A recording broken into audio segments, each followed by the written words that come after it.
Hi everyone, I'm here with Nataliya.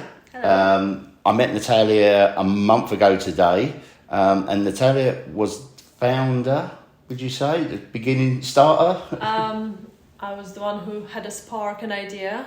The idea for Surrey Stands With Ukraine, which I'm very pleased to be involved with.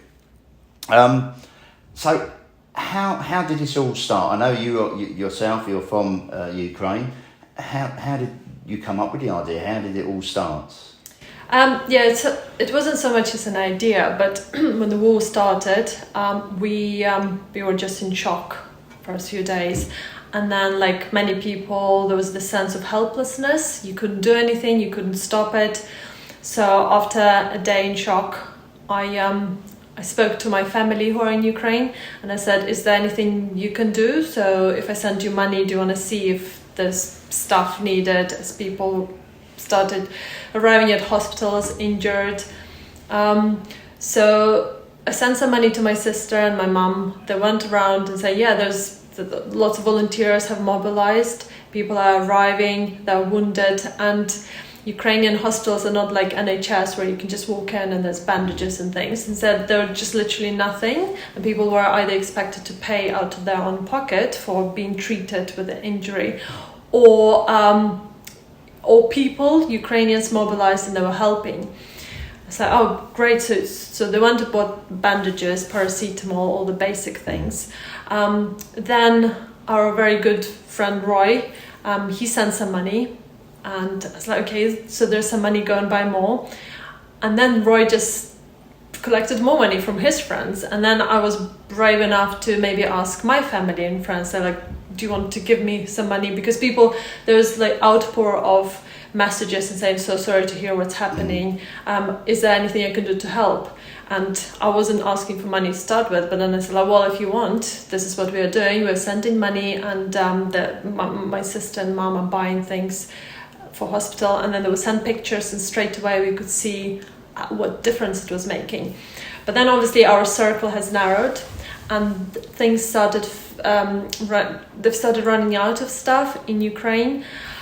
So I said, well, what do they need? They said, well, they need sleeping bags and yoga mats. And I said, well, maybe we can collect something, but I have no idea how we would transport it.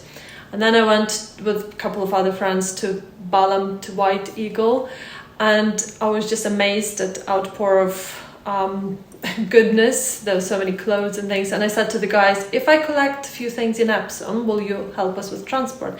They said, yes, just go and start it. I said, okay. So I approached my school and I said, can we do that? And then we put up a few notices, and I thought maybe people can bring it to my house. But then I changed my mind about that idea. So the local gym, Fitness Theory, have offered us their premises. Again, the response was amazing. They quickly started running out of space within days. So I've asked Roy again, like, do you know anyone who can maybe lend us some space at Ashley Centre? And I said, right, okay, can you come on Saturday? I've got some space for us. I was amazed. So we were given this unit. There used to be H&M Kids in Ashley Centre, free of charge for 6 months. And that's when I got the phone call from Councillor Neil. That's where I met you. Yeah, Paul, can you come down? I think this is a project to get involved with, which, it's amazing. So we have the unit now in the Ashley Centre. I think it was for 6 months. We're 1 month in. And I still see that picture of us all standing there, empty unit. But it was within days. I think we opened on the Monday, but even on Sunday. Well, even on the Sunday, I think we was trying to set it up, but people were just walking past and going shopping and buying it. How does that make you feel? I was overwhelmed with the response, and I was amazed at human kindness. There was like pure evil of people killing other people, and then there was this human kindness that made me think, we're gonna together, the whole world can just stand up to this, and with our little bits, donating little things, volunteering, you feel like you're doing something rather than just sitting. And I was shaking and shivering from I don't think there's anyone that hasn't been affected by the images and the stories coming out on the news, which which is being covered, and it is horrific. I think the most touching bit for me still has to be when we loaded the van for the orphanage. Even now that pulls at the heartstrings for me, thinking about these poor little children. They haven't got parents, and the people looking after them have got their own kids. So, the generosity, I think, of the community, you have to agree, has been amazing. Yeah, it's been absolutely incredible. When you ask me, am I the founder of it? I'm not really, because every person who helped along the way, including this lady Nataliya, who designed the poster, just sent her Word document. She just turned it into something that was eye-catching and attracted from yourself, Roy, everybody who contributed so much, and amazing volunteers that we have. I suppose we can come to that later. Well, you mentioned that. I think the last camp was over 350 volunteers. It's brilliant.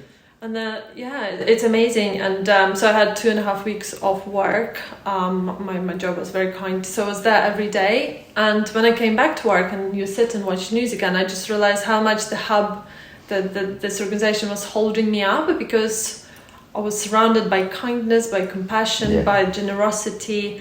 And then my mum and sister felt the same when they arrived. And how did that, that's one of my next questions, how did that make you feel? And I know your sister's helping out as well in the hub, so that must be really good for you.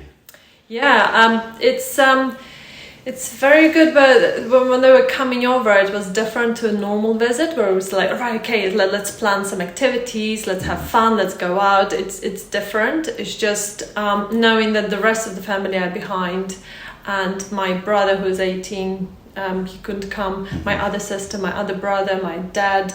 And they're still in Ukraine at the moment. Yeah. And are they okay, safe, well? They sort of are, but you never know, because bombs are flying. Only a few days ago there was the city was bombed.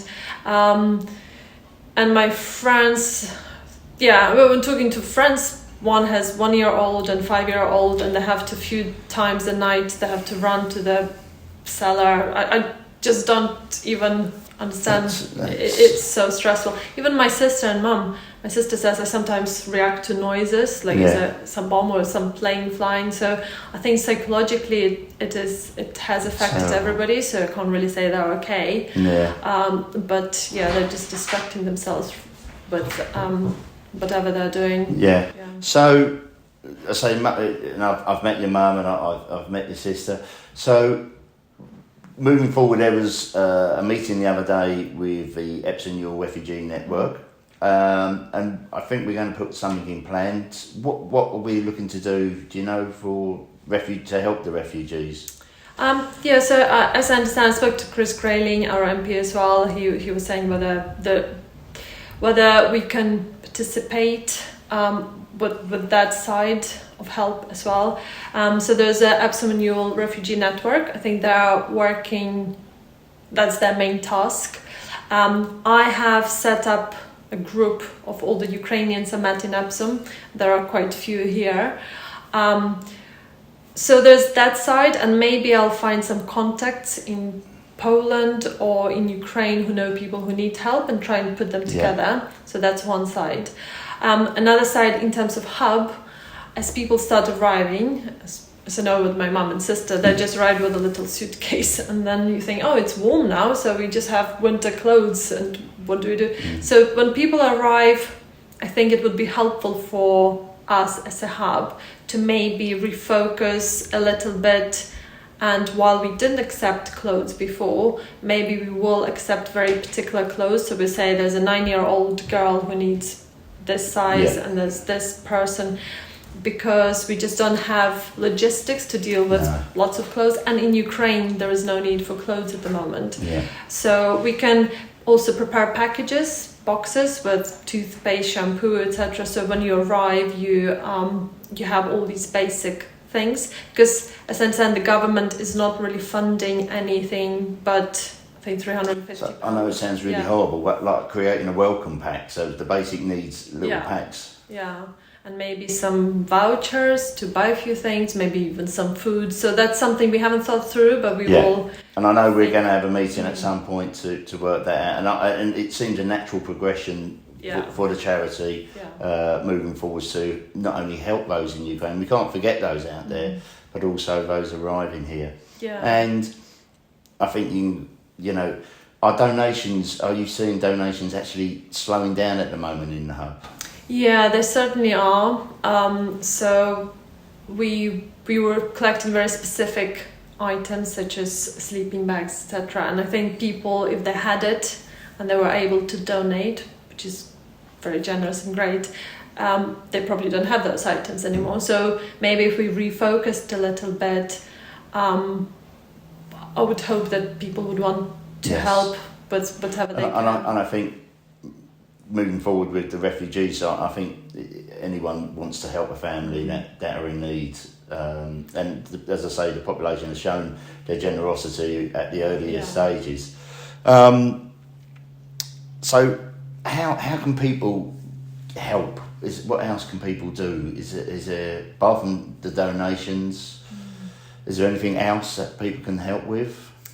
I think people can continue coming to the hub, helping, volunteering, providing that support.